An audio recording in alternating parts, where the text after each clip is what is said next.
यहाँ पे लोग आए हुए हैं और चौपाल के ऊपर जितने भी हमारे बुजुर्ग लोग बैठे हैं, हमारे भाई बहन बैठे हैं, बच्चे बैठे हैं, माताएं बैठी हैं, मैं सभी को राम राम करता हूँ।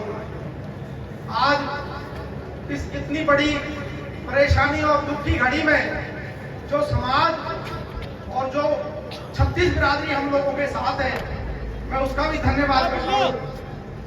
और इस चौपाल पे महाराजा मिहिर भोज और महाराजा अनंगपाल जी की भी मूर्ति को मैं नमन करता हूँ, अनंतपुर धरती को भी मैं नमन करता हूँ कि आज मेरा गांव जो ऐतिहासिक गांव है, उस ऐतिहासिक गांव से ही यह इतिहास बनकर निकलेगा कि माननीय सुप्रीम कोर्ट का जो आदेश हमारे ऊपर गलत तरीके से थोपा गया है, उस आदेश के अंदर जो हमें अमेंडमेंट और जो उसकी इंटरप्रिटेशनों के अंदर हमें चेंज करना है, वो इस भारी संख्या में और भारी एकता और भारी 36 बिरादरी की वजह से हम शायद बदलाव की तरफ ले जा रहे हैं।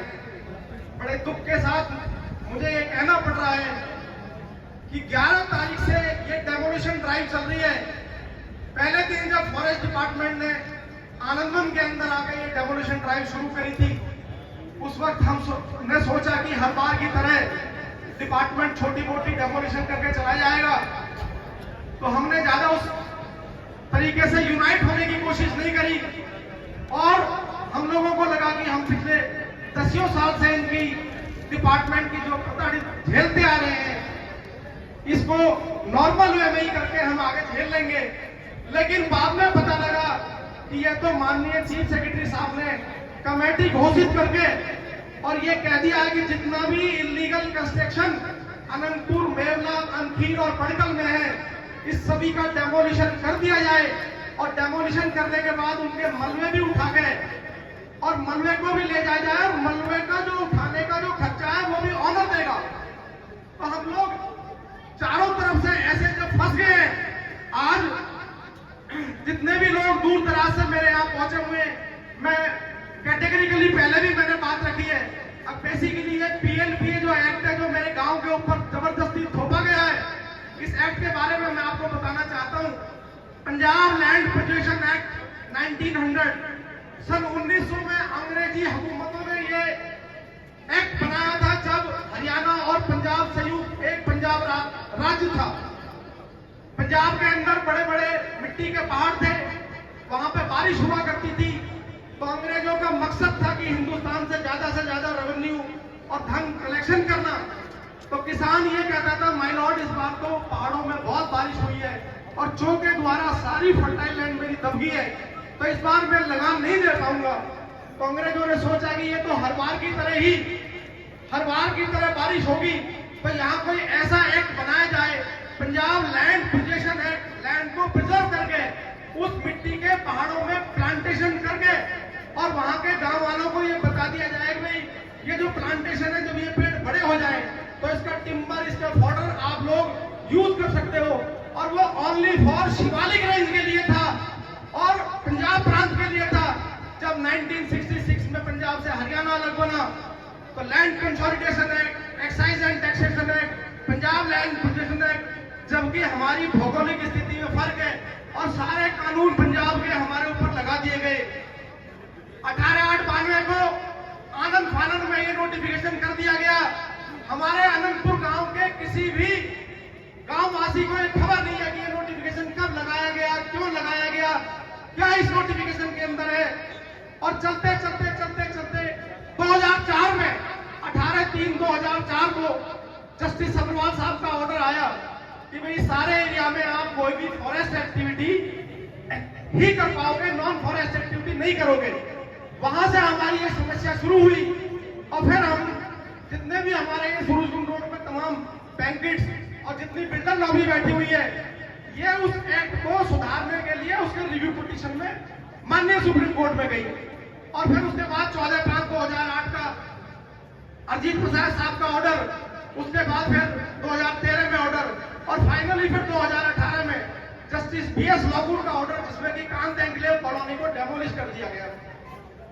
इसके बाद हम सब लोगों को थोड़ा डर का माहौल था, लेकिन चूंकि हम गांव के मूल बासिंदे हैं, हमारी ऑनरशिप की लैंड है, हम यहाँ सदियों से बसे हुए हैं, हमारा इतिहास है,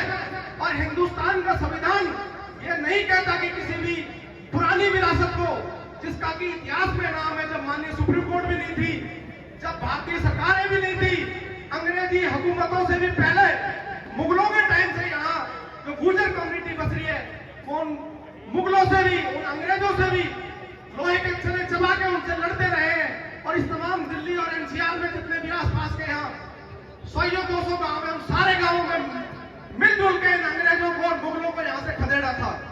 ऐसे ऐतिहासिक गांव के साथ आज जो खिलवाड़ सरकार सुप्रीम कोर्ट का ऑर्डर दिखा के, मैंने कई दफा बोला है माननीय डीएफओ साहब से, माननीय डीसी साहब से, कि ऑर्डर के अंदर कहां लिखा हुआ है कि अनंतपुर को डेमोलिशन कर दो। और डेमोलिशन का भी कोई तरीका होता है। सुप्रीम कोर्ट ने खोरी का डेमोलिशन में भी ये कहा था कि पहले इनका रिहेबिलिटेशन प्लान बनाइए, पहले इनको यहां से दूसरी जगह स्थानांतरित करिए। अभी जिस तरीके से दादा राजकुमार का मकान, उनको मौका भी नहीं मिल पाया और उनका आनंद फानंद में घर जाके बच्चे सोए हुए थे और सुबह हमें 10 बजे पता लगा कि इस मकान को तोड़ने के लिए आ रहे हैं। जिस तरीके से प्रशासन ने हमारी किसी बात को सुना नहीं, हम सब गांववासियों ने, भाई विजय प्रताप ने, सब लोगों ने उनसे निवेदन किया कि माय लॉर्ड 1 दिन का 2 दिन का हमें समय दे दीजिए, लेकिन प्रशासन इस बात के लिए नहीं माना।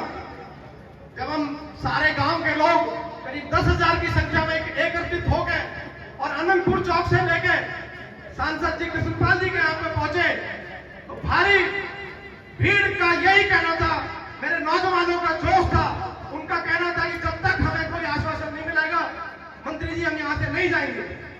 कृष्णपाल जी ने ये आश्वासन दिया कि अब गांव के अंदर कोई जेसीबी नहीं घुसेगी, गांव को नहीं तोड़ा जाएगा।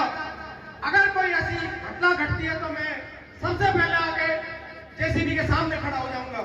लेकिन उसके बावजूद भी प्रशासन हमें रोजाना डरा रहा है।